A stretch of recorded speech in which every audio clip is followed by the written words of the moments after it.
did the signing yesterday. I asked a lot of the kids in line if they read comics, if they'd read anything, and some of them had read like Batman and Superman and read that stuff consistently, and a lot of them, the only comics they'd read was manga.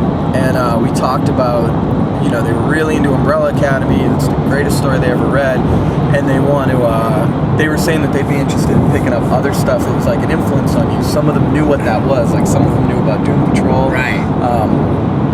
But what were like the biggest books that influenced you? I think honestly the first book, because I was kind of too young almost to know what was really cool. Even though I had discovered Watchmen. Right. I think maybe you discovered Watchmen later, right? Like not when it was coming out. Yeah, not when it was coming out. I was probably too young to discover. It came out in '86. Yeah, so I was probably still in elementary school when I probably wouldn't have understood it.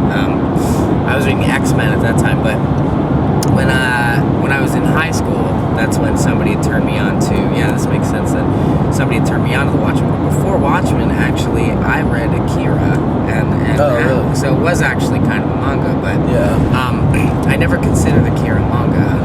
Well, it was coming out from Marvel probably at the time. Epic was putting it out, yeah. And, it really impacted me. Katsuhiro Otomo, the way he told the stories, and just, the fact that he killed one of the main characters in issue 6. I remember going like, wow, Don't give that away, though. Oh, yeah. Spoiler alert. One of the people that we were talking about, this young Japanese girl that we were talking to at Forbidden Planet yesterday, she was talking about manga a lot, and I asked her if she could kind of see that influence. And I think there's like a superficial, like a visual influence from manga on Umbrella Academy. In some weird way. Well, there's certain specific people I like.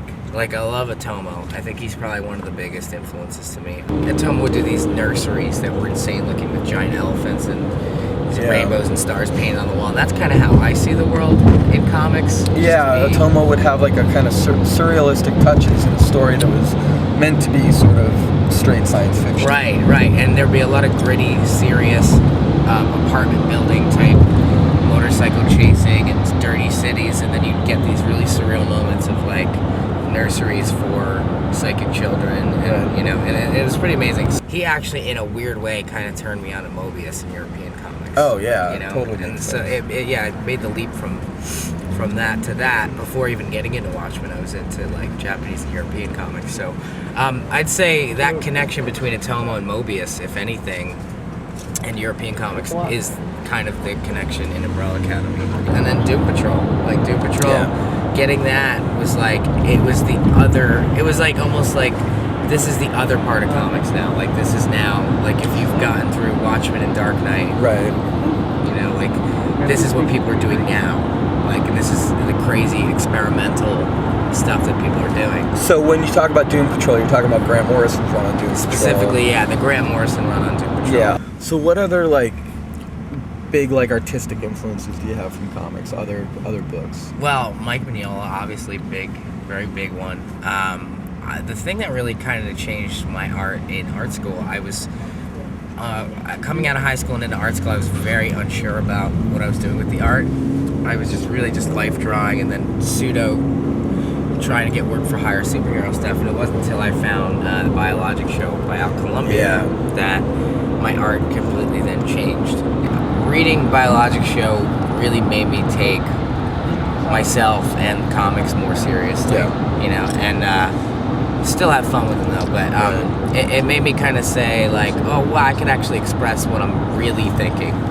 With the influence of like the manga stuff and Mobius, when we were looking for an artist for Umbrella Academy, we talked a lot about getting a European feel, like doing a superhero book with a distinctly European feel. Right.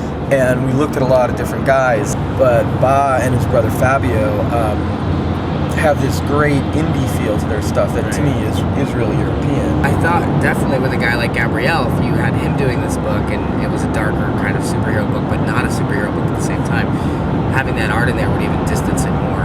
Right. And it's kind of like, I think some people that read it are like, this is almost a straight up superhero story, and it's like, I'm surprised by that. Like, I'm surprised that like some of the mail we've gotten so far really just sees it as a regular superhero book. But then a lot of people yesterday were saying that it was weirder than they expected. Yeah. that's been kind of comforting to have people come to the book and be like, oh, this is way more challenging than I thought it'd be. So you were at SVA the same time as our cover guy, James Jean, yes. From the minute one seeing James' stuff, like, I was blown away. Yeah. Like, he was instantly my favorite new artist, and then he became my favorite cover artist. And he'd done this editorial piece for Spin. The band had won some readers' polls, and he did a drawing of me as a half-elven ranger. Why did they do that? Because I know you think used to play D&D, but why did they? The interview was centered around D&D for some reason, with a lot of D&D questions. Nice. And they're like, well, what'd you used to play? I guess they were trying to see if I was legit. And I was like, well, yeah, this is what I used to play. So they centered the piece around that. So not only did, I get a self-portrait or whatever by James Jean. Right. It was as a half-elven ranger. So I emailed him and I said, I was really blown away by this. I'm going to be in California making a record. Do you want to meet up for coffee? And then I said, I'm working on a comic. This is before I even got in touch with you. Right. And we met up and I talked to James and I said, would you like to do the covers for this? And that was before I even asked him to do the cover to Black Parade.